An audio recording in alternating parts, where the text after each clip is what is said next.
बिस्मिल्लाहिर्रहमानिर्रहीम। आज हम इनहिबिटर्स और रिस्पिरेटरी चेन करने लगे। ये टॉपिक वैसे तो बहुत मुश्किल है, लेकिन मैं आपको जो है ना एक बहुत ही मज़े की स्टोरी से इसको एक्सप्लेन करने लगी हूँ। ये स्टोरी अगर आप सुन लेंगे, एक दफ़ा समझ लेंगे ना, तो आपके लिए ये बिल्कुल जो है मुश्किल नहीं रहेगा और दोबारा आपको इसको याद करने की भी ज़रूरत नहीं पड़ेगी। इतने अच्छे से जो है ना मैं इन वर्ड्स की क्रैमिंग करवा दूँगी और साथ में कंसेप्ट भी दे दूँगी। बस आपने शुरू से लेकर एंड तक फुल वीडियो देखनी है, कोई भी पार्ट इसका स्किप नहीं करना, ठीक है। ये टॉपिक पर आपकी जो है ना पूरी ग्रिप बन जाएगी। सबसे पहले तो मैं रिस्पिरेटरी चेन का एक जनरल सा ओवरव्यू दे देती हूँ। पहले एक वीडियो के अंदर इसको एक्सप्लेन किया हुआ है, बट मैं यहाँ पे जो है ना एक कंप्लीट वीडियो इसको बना रही हूँ ताकि आपको कहीं और जाना ना पड़े। ये पूरी आप सपोज करें, ये जो चीज़ व्यू के अंदर आ रही है पूरी क्या है, माइटोकॉन्ड्रिया। ये माइटोकॉन्ड्रिया की इनर मेम्ब्रेन है, ठीक है, इनर माइटोकॉन्ड्रियल मेम्ब्रेन है। और इस तरफ जो है मैट्रिक्स, यानी इधर मैट्रिक्स, ये इनर मेम्ब्रेन के बाद क्या होता है, इंटर मेम्ब्रेनस स्पेस, ठीक है। क्योंकि इंटर मेम्ब्रेनस स्पेस क्यों, क्योंकि माइटोकॉन्ड्रिया की दो लेयर्स होती हैं, इनर मेम्ब्रेन, दो मेम्ब्रेन होती है, इनर मेम्ब्रेन और आउटर मेम्ब्रेन। तो इनर और आउटर के दरमियान ये वाली स्पेस सारी क्या है, इंट्रा मेम्ब्रेनस स्पेस। तो ये जो इनर मेम्ब्रेन है ना, इनर माइटोकॉन्ड्रियल मेम्ब्रेन, यहाँ पे रिस्पिरेटरी चेन के कंपोनेंट्स पड़े होते हैं। ये आपको नज़र भी आ रहे हैं, तो ये अब आपको याद रखना है कि वो कहाँ पड़े होते हैं, इनर माइटोकॉन्ड्रियल मेम्ब्रेन के MCQ के लिए इंपॉर्टेंट है। उसके बाद जी हम आ जाते हैं कि कौन कौन से चीज़ें जो है ना रिस्पिरेटरी चेन का कंपोनेंट होती हैं। तो हमारे पास वैसे इनर मेम्ब्रेन की स्पेस के अंदर 5 कम्प्लेक्स हैं। रोमन वर्ड में लिखते हैं 1 2 3 4 एंड 5। इनमें से 4 जो है पहले ये रिस्पिरेटरी चेन का कंपोनेंट है, और 5th वाला जो है ना कम्प्लेक्स 5, इसे हम ATP सिंथेज भी कहते हैं। और ये ऑक्सीडेटिव फास्फोराइलेशन के अंदर यूज़ होता है, यानी यहाँ पे जो इलेक्ट्रॉन्स के मूव करने से एनर्जी मिली थी, जिस वजह से यहाँ पे हमने हाइड्रोजन पंप करवाए थे, वो हाइड्रोजन जब यहाँ से दोबारा अंदर की तरफ मूव करेंगे ना, तो ये जो है पहिया सा, ये मोटर जो है, इसे हम मॉलिक्यूलर मोटर कहते हैं। ये जब चलेगी तो यहाँ पे इसका जो एक सब यूनिट होगा बीटा, वो ADP से ATP सिंथेसाइज करवा लेगा। मैं यहाँ से शुरू करती हूँ। हमारे पास 2 रिड्यूसिंग एजेंट हैं, NADH एंड FADH2। तो NADH कम्प्लेक्स 1 से शुरू होगा और FADH2 जो है कम्प्लेक्स 2 से शुरू होगा। तो पहले NADH को शुरू करते हैं। NADH कम्प्लेक्स 1 से शुरू हुआ, यहाँ पे इसने 2 इलेक्ट्रॉन्स दिए, वो इलेक्ट्रॉन्स जो है ना कोएंजाइम Q की तरफ मूव करेंगे। यहाँ पे अब ये इलेक्ट्रॉन जो आगे की तरफ मूव किए हैं, तो यहाँ पे एनर्जी रिलीज़ होगी। वो जो एनर्जी रिलीज़ हुई है ना, उसकी वजह से मैट्रिक्स से 4 प्रोटॉन्स इस तरफ मूव कर देंगे, जो यहाँ पे शो किए हुए 4 प्रोटॉन्स इस कम्प्लेक्स 1 से इलेक्ट्रॉन के मूव करने की वजह से जो एनर्जी रिलीज़ हुई है, वहाँ से 4 प्रोटॉन्स जो हैं इस तरफ आ जाएंगे।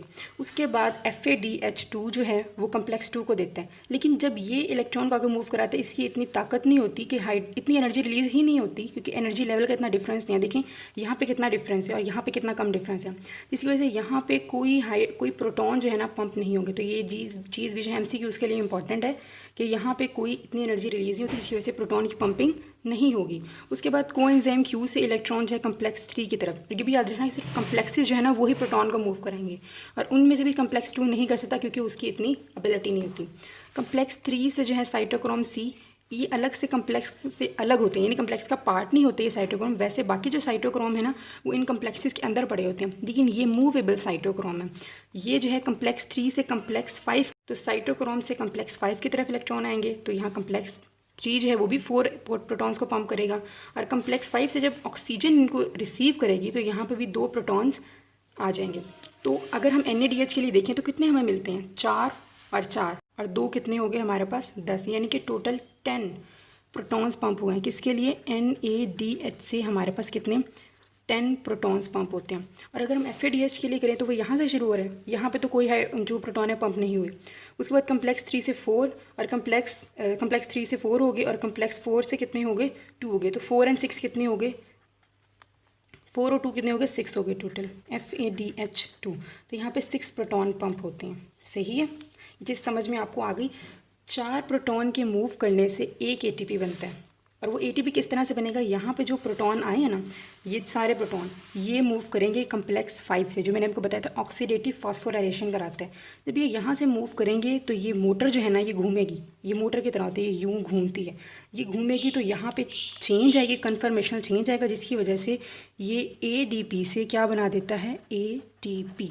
ये ऑक्सीडेटिव फास्फोराइलेशन यहाँ पे होगी। मैंने शॉर्ट में आपको बताया है पूरी चीज़, इसके लिए मैंने 2 अलग वीडियो बनाई हैं। ATP ये जो रिस्पिरेटरी चेन है इसके लिए अलग बनाई है, मतलब कि इलेक्ट्रॉन ट्रांसपोर्ट चेन के लिए अलग बनाई है, और ये जो है ATP सिंथेज के लिए मैंने अलग वीडियो बनाई है। यहाँ पर मैंने जो है ना कम्पैक्ट फॉर्म के अंदर आपको सिंपल सा कंसेप्ट दे दिया, ठीक है। अब देखिए यहाँ से 10 प्रोटॉन हमें मिल रहे हैं, तो 4 जो होते हैं ना प्रोटॉन, 4 प्रोटॉन से एक ATP बनता है।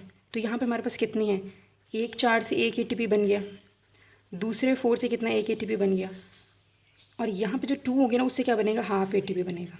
ठीक है, तो टोटल हमें NADH से कितने प्रोटॉन मिलते हैं, कितने ATP मिलते हैं, 2.5। तो ये कंसेप्ट होता है किस तरह NADH से हमें 2.5 मिलते हैं। और अगर हम FADH के लिए करें तो यहाँ पे क्या होगा, एक चार्ज होंगे उससे 1 मिल जाएगा और बाकी जो 2 बचे हैं उसे हाफ। तो मतलब FADH2 से हमें जो है ना 1.5 ATP मिलते हैं। तो ये चीज़ भी मैंने आपको यहाँ पे जो है बता दी है। अब हम जी अपने मेन टॉपिक की तरफ आते हैं, यानी कि इनहिबिटर्स ऑफ रिस्पिरेशन। तो पहले आपको स्टोरी बता देती हूँ, बहुत ही मज़े की स्टोरी है। कैसे है कि जैसे आपने अपने घर पे ना दावत करनी है, किसी को बुलाना है, तो दावत में क्या होता है, अक्सर घरों में जो बड़ी आपियाँ होती हैं ना, वो कॉपी पेंसिल लेके बैठ जाती हैं अम्मी के पास कि ना हमने क्या क्या खाना बनाना है, हमने जो है घर की सफाई किस तरह से करनी है और किन किन लोगों को बुलाना है। पहले हमारा पहला क्या काम है कि हमने बनाना क्या क्या, मतलब क्या कहते हैं उसको, ईटेबल्स क्या क्या करने हैं, ईटेबल्स कौन कौन से होंगे। ठीक है, उसके बाद हमने जो है ना कम्प्लेक्स 2 पे हमने ये करना है कि गेस्ट कौन कौन से आएंगे, कौन कौन से नहीं आएंगे। मेनली तुम्हारे ये होता है ना, बाकी सारे रिश्तेदारों को बुलाना होता है और कुछ जो हमें पसंद नहीं होते ना, हम कहते हैं कौन कौन से गेस्ट जो है ना हमने नहीं बुलाने।